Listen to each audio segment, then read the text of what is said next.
Pourquoi utiliser le jeu en pédagogie? Intégrer le jeu dans sa stratégie d'enseignement offre de nombreux avantages.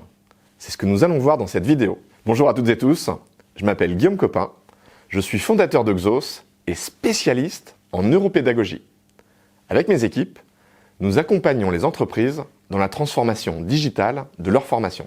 D'abord, qu'est-ce que la ludopédagogie ou le jeu en pédagogie? La ludopédagogie est une méthode d'apprentissage dans la formation professionnelle basée sur des jeux didactiques et des dispositifs ludiques. Cette technique est née dans les pays anglo-saxons. Et en France, elle est encore peu utilisée. Les outils et techniques utilisés dans ce mode d'enseignement permettent d'apprendre dans une ambiance décontractée, parce que le contexte est différent et moins professionnel. Les apprenants sont plus réceptifs aux leçons, et c'est ce qui favorise le taux d'adhésion et de participation. Mais la ludopédagogie a deux limites. D'abord, la charge cognitive pour la compréhension des règles peut être importante. Autre inconvénient, il y a un risque que les apprenants soient trop absorbés par le jeu, et ce qui pourrait nuire au processus d'apprentissage. Alors, pourquoi apprendre par le jeu? Les méthodes traditionnelles sont largement axées sur le côté technique ou expertise, ce qui peut devenir ennuyeux à long terme. Intégrer l'aspect ludique dans l'enseignement suscite plus d'intérêt et augmente le désir d'apprendre chez les apprenants. Ce qu'on appelle le game-based learning permet aux apprenants d'apprendre mieux, quel que soit leur secteur d'activité. Une étude de la Fédération américaine de scientifiques a révélé plusieurs statistiques sur l'efficacité des jeux dans l'apprentissage. Une amélioration jusqu'à 20% de la confiance en soi. Une augmentation de 11% des connaissances conceptuelles et une hausse de 9% de la capacité de rétention. Alors, nous vivons dans un monde de plus en plus agité. Les personnes se laissent submerger par le stress, le burn-out, l'anxiété. Au point où on en est, il faut relâcher la pression. La meilleure chose à faire est de trouver des solutions pour raviver la flamme de la motivation et permettre aux humains de s'épanouir dans ce qu'ils font.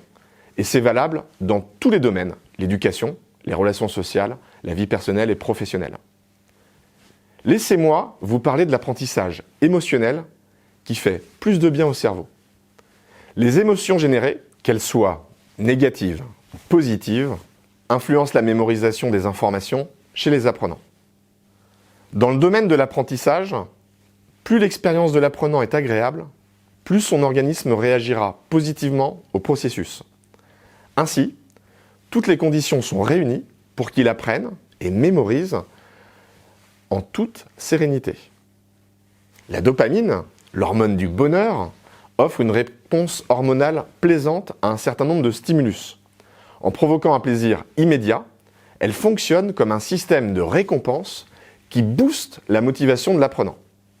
Alors les avantages du jeu en pédagogie sont très nombreux.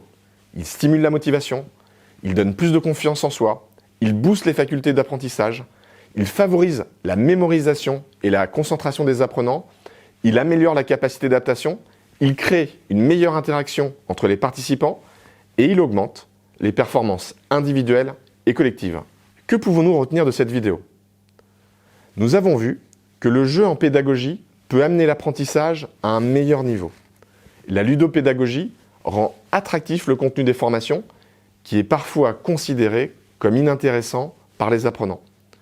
Les concepteurs pédagogiques ont donc tout à gagner à intégrer le jeu dans leur programme. J'ai un seul conseil. Il faut commencer par des jeux pédagogiques simples et bien débriefés après les séances pour favoriser la métacognition. N'hésitez pas à consulter nos autres vidéos et à partager celles-ci aux responsables formation que vous connaissez. À bientôt.